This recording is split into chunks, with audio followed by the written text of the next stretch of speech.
I should not have turned onto that road. At the time, it seemed like a simple choice, saving time. I was coming back from a family visit, a trip too long to do in a single day, and my body had already passed the point where coffee helps. The dashboard light seemed brighter than usual, and I blinked hard to fight off that drowsiness that comes in waves, treacherous, as if the brain were trying to shut down without asking permission. The GPS offered me a detour. It wasn't one of those obvious shortcuts, cutting through a big city or avoiding traffic. It was a secondary route, a thin line on the map, promising to cut off a stretch of highway and get me closer to my destination before dawn. I hesitated. I don't like small roads at night, but the idea of gaining 40 minutes in that situation was more convincing than prudence. I took it. The first few kilometers had nothing strange about them. The lanes were well painted, the asphalt acceptable. Then came what always comes, the world growing darker. A different kind of darkness than you see on the highway, because highways have movement, reflections, signs, life. There, it was as if I had left the country and entered a place without an owner. There were no streetlights, no houses, nothing but the black outline of trees and the headlights opening a short, insufficient tunnel.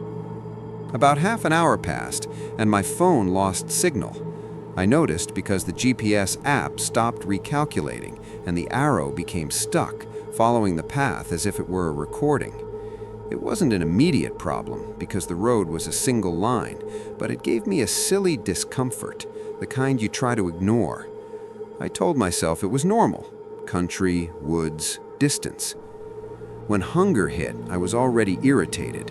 When the fatigue came back stronger, I started scanning for some kind of support point, a gas station, a motel, a sign, anything. The problem was that in many stretches there wasn't even a proper shoulder. The road seemed made for passing through, not for stopping, and for some reason that bothered me more than it should have. That's when I saw lights. It wasn't a big sign, nothing flashy. It was a cluster of yellowish points on the horizon, low, as if someone had spilled a handful of bulbs onto the ground. The first feeling was relief. The second was strangeness, because that kind of light didn't match the emptiness I had been crossing. Even so, I headed toward them like someone heading for a port.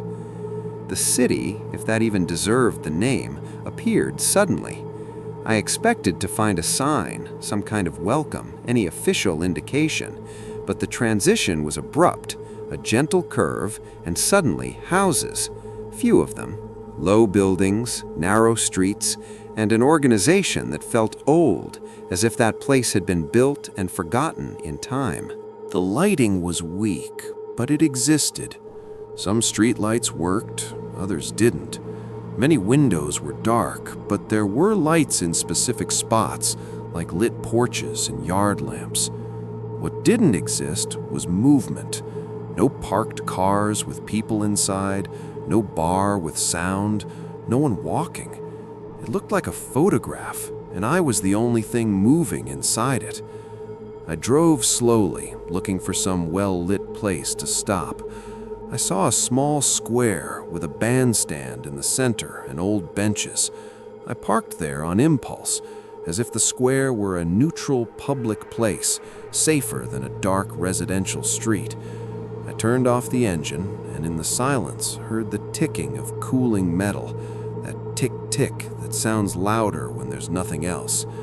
I grabbed my phone. No signal. I tried opening the GPS, but the map no longer loaded. I tried calling someone just to hear the voice of another human being. Nothing.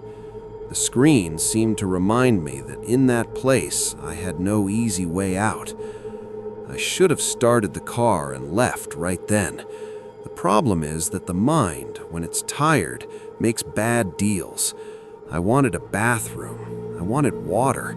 I wanted at least to confirm that there was some cheap little hotel. So I got out of the car. The air was colder than I expected. It wasn't an ordinary nighttime cold. It was a damp, stagnant cold that seems to creep up under your clothes. I took 2 steps and already felt that chill that doesn't come just from temperature. The place smelled of wet earth and something metallic, like rust. As I looked around, trying to identify a business, I noticed small details. The square looked maintained, but old. The bandstand had peeling paint, but it wasn't broken. The surrounding trees were pruned. It was as if someone made an effort to keep the scenery minimally decent, even without any apparent reason. That's when I noticed the curtains. In several houses around the square, the curtains were slightly parted, not open enough for someone to appear, but parted in a way that betrayed presence, and I had the clear sensation of being watched, not by one specific person, but by a group, as if I had triggered an invisible alert just by parking there. My body reacted before I formed any thought. My shoulders stiffened, my breathing shortened. I walked around slowly, pretending calm, but my eyes desperately searched for a gas station or a sign that explained what that city was. At the end of a street that led away from the square, I saw a man standing there. He was at a distance that didn't allow me to see facial details, but his posture was clear, too straight, too still. He didn't look drunk or lost. He looked ready. His presence was like a piece fitting into something I hadn't known was missing. The entire city, silent and immobile, seemed to make sense with that man at the end of the street. I didn't go toward him, and he didn't come toward me. We stayed like that for a few seconds, me standing under a weak streetlight and him in the shadow. The feeling was that I had entered a territory where the rules didn't include kindness. The man finally moved. He took 2 steps forward, just enough to enter a patch of light. His face was ordinary. That was, strangely, worse, because ordinary removes the easy explanation for fear. He wasn't a monster. He wasn't someone obviously dangerous. There was nothing extraordinary about him. There was only that fixed gaze and a calm that didn't match the situation. He made a gesture with his hand, pointing behind him in the direction I had come from. A slow, simple gesture, like someone telling you to go back. And even without sound, it was the clearest message I have ever received in my life. I stood still for a moment, trying to convince myself I was exaggerating, but the body doesn't negotiate with instinct. I felt that if I insisted on staying, something would change, and it wouldn't be for the better. I went back to the car. When I opened the door, the sound of the latch seemed too loud, almost an insult to the silence. I sat down quickly, turned the key, and the engine started with a vibration that gave me a strange sense of security, as if the car were a cocoon. But at that moment, I looked in the rearview mirror and realized there were more people. They didn't appear running. They didn't appear theatrically. They were simply there, in doorways, near streetlights, in the shadows of trees, in places where before there seemed to be no one. And they weren't so many as to form a crowd, but they were enough to make me understand that I was being surrounded without haste. The man at the end of the street kept looking, and now other gazes joined his. And the most disturbing thing was that no one said anything. No one shouted. No one made an explicit threat. It was as if silence were the very language of that place, and I was understanding every word. I started driving, slowly at first, so as not to seem desperate. But as soon as I turned the corner and the square was behind me, I accelerated. I wanted to leave that lit perimeter, wanted to return to the darkness of the road, because, as absurd as it sounds, the darkness of the road felt safer than the light of that city. As I moved away, I looked in the rearview mirror. I saw the silhouettes shrinking, motionless like street poles. I saw the man at the end of the street still standing there, and for a second, I had the impression that he wasn't just expelling me, he was making sure I left intact. The exit from the city was as abrupt as the entrance. A street that looked like an end turned into a road, and suddenly there was nothing. No sign, no warning, no transition. I kept driving with my heart beating far too hard for the effort I was making. The adrenaline kept me awake, but it also left my hands heavy on the steering wheel, gripping as if I could lose control at any moment. That's when I realized I didn't remember the name of the city. That wasn't possible. Had I seen a sign? Had I passed any indication? I tried to reconstruct it mentally and couldn't. It was as if my brain had registered the light, the houses, the faces, but had erased any detail that could anchor it in the real world. When I finally reached a larger highway with trucks and distant lighting, I pulled over onto a wide shoulder and spent a few minutes breathing, trying to normalize my rhythm. The urge was to call someone and tell them, but I knew it would sound like a story invented by exhaustion. I myself wanted to believe it had just been that: fatigue, imagination, a strange place, and unfriendly people. Even so, the next day, already rested, I searched. I opened the map calmly, with internet, with a clear mind. I retraced the probable route.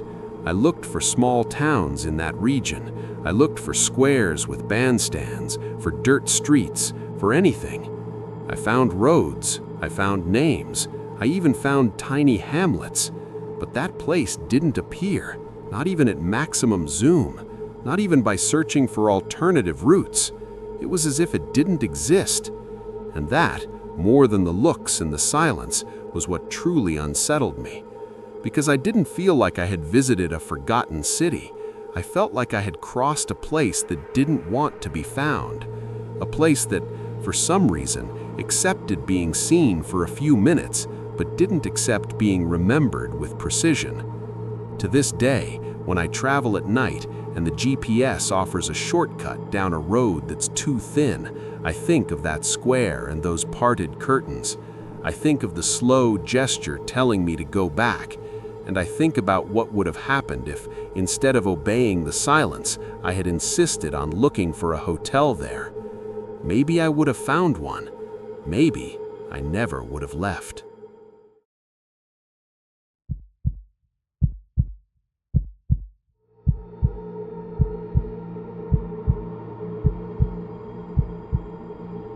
I had already been driving for far too long when the fuel reserve light started flashing on the dashboard. It wasn't a sudden warning. It was that persistent, almost irritating alert that appears when you've already passed the ideal point to look for a gas station.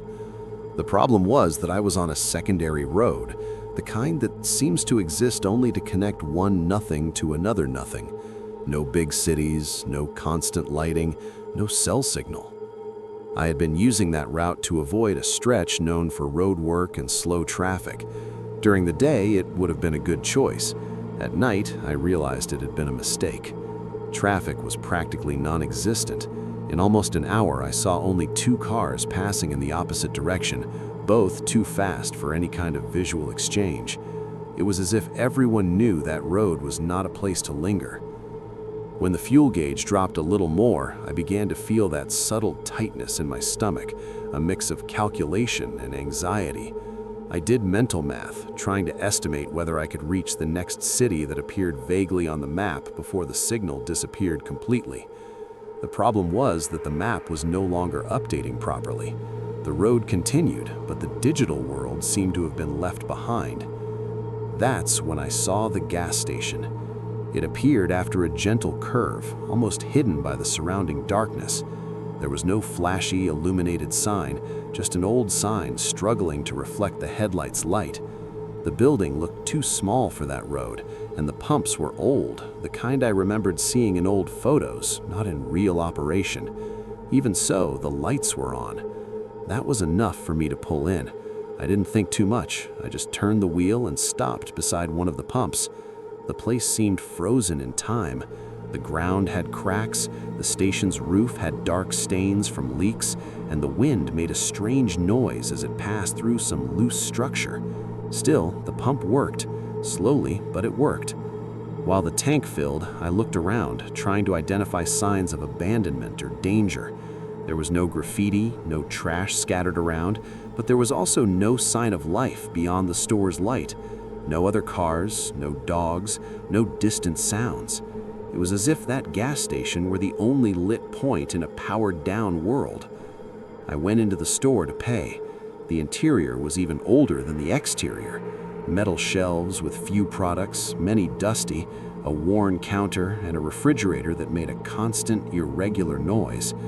Behind the counter stood an older man, thin, with a lined face and an expression that mixed fatigue with excessive attentiveness. He looked at me as if I had arrived at the wrong time, not with hostility, but with something closer to concern. He rang up the payment too quickly, as if he wanted to get it over with. As he handed me the receipt, he commented that the gas station was about to close and that I shouldn't stay there afterward. He also said that road was not used at night for people who wanted to arrive safely at their destination. There was no threatening tone. On the contrary, the way he spoke sounded like an honest warning, almost a request. That made me uncomfortable. I asked if there was any place nearby to rest, maybe a simple hotel or a safe area. He replied that there was nothing nearby, and added that continuing my journey would be the best decision I could make.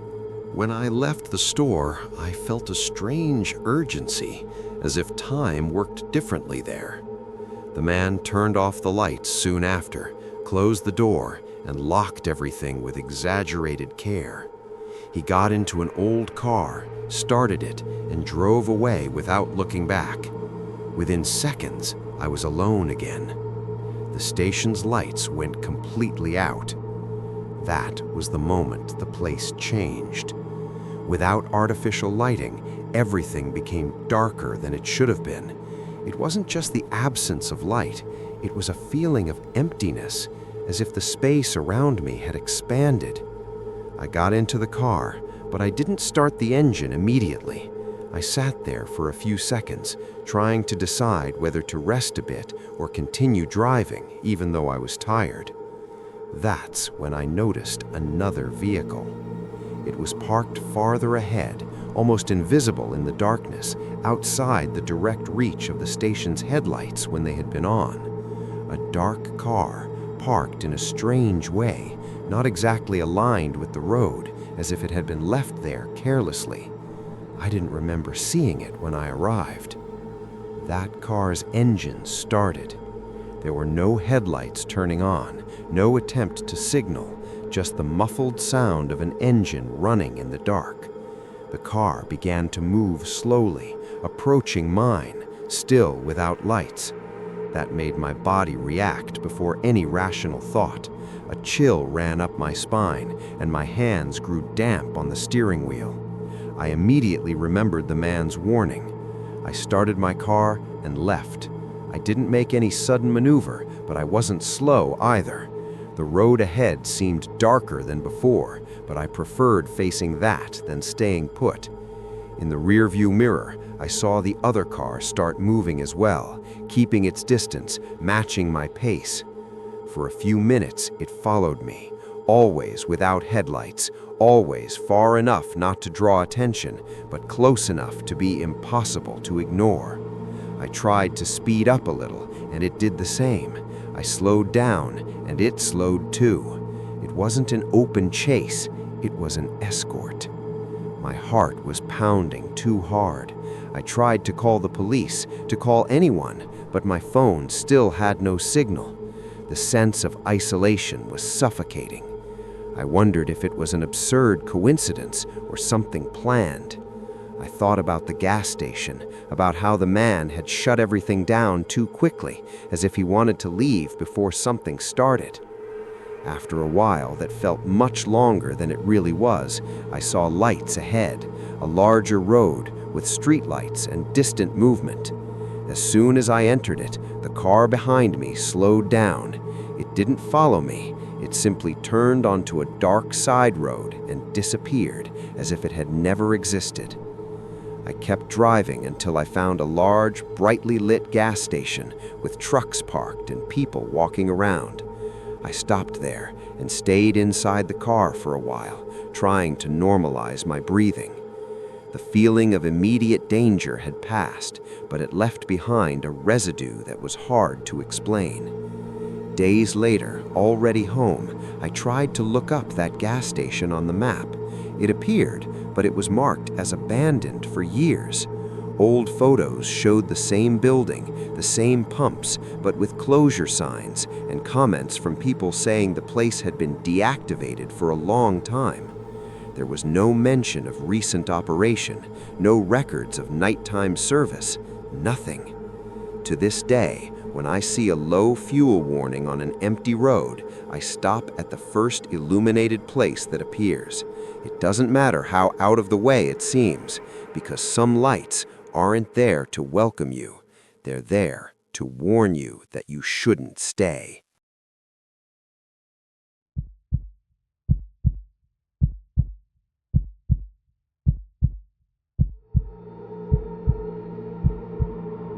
I hadn't planned to stop in that city.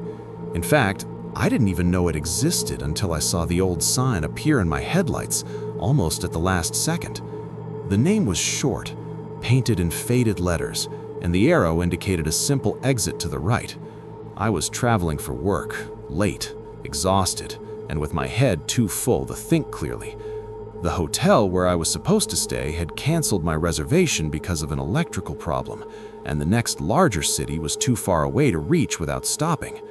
I told myself it would be just one night. The access road was narrow, but well maintained. Unlike what I expected, the asphalt wasn't broken, and the lane markings were still visible. That reassured me for a few seconds, until I realized how silent everything was. There were no passing cars, no scattered houses, not even street lights before the city's official entrance. Just darkness and the constant sound of tires on the road. The city began abruptly, a set of well-aligned streets, low houses, and a strangely uniform lighting. It wasn't strong lighting, but it was enough to make everything visible a little too clearly. There were no deep shadows, just slightly darker areas. That bothered me, though I couldn't explain why. I slowed down instinctively. The houses looked old, but well preserved. I didn't see broken facades, graffiti-covered walls, or signs of abandonment. I also didn't see bars, open markets, or any place that suggested nightlife. Even so, all the lights were working. The city seemed ready, organized, awake, and empty. I parked near a building that looked like a small inn or hotel. The sign was off, but the place didn't look permanently closed. I tried the door. Locked. I looked through the windows and saw no one. No reception desk, no internal movement. That started to bother me more than it should have. When I returned to the street, I realized I wasn't completely alone. There were people. They were standing at different points along the sidewalk, near the houses, under the streetlights. They hadn't appeared suddenly, nor did they approach aggressively. They were simply there, as if they had always been, waiting for something, or someone. None of them seemed surprised by my presence. None seemed curious. It was as if I had arrived late to something that was already underway. I walked a few steps, trying to find someone who seemed even minimally approachable. I didn't see cell phones. I didn't see conversations. I didn't see any kind of interaction between them. The silence was absolute. Even my own footsteps sounded too loud. I tried asking about lodging. My voice sounded strange in the air, almost out of place. No one answered. Some people slightly turned their heads in my direction. Others kept staring forward. There was no clear reaction, but the discomfort increased in an almost physical way. My body began to react before my mind. My heart raced. My breathing grew shallow. I had the sensation of being evaluated, not as someone who needed help, but as someone who was in the wrong place. There was no explicit hostility, but there was also no welcome. It was a heavy neutrality, charged with intention. More people began to appear.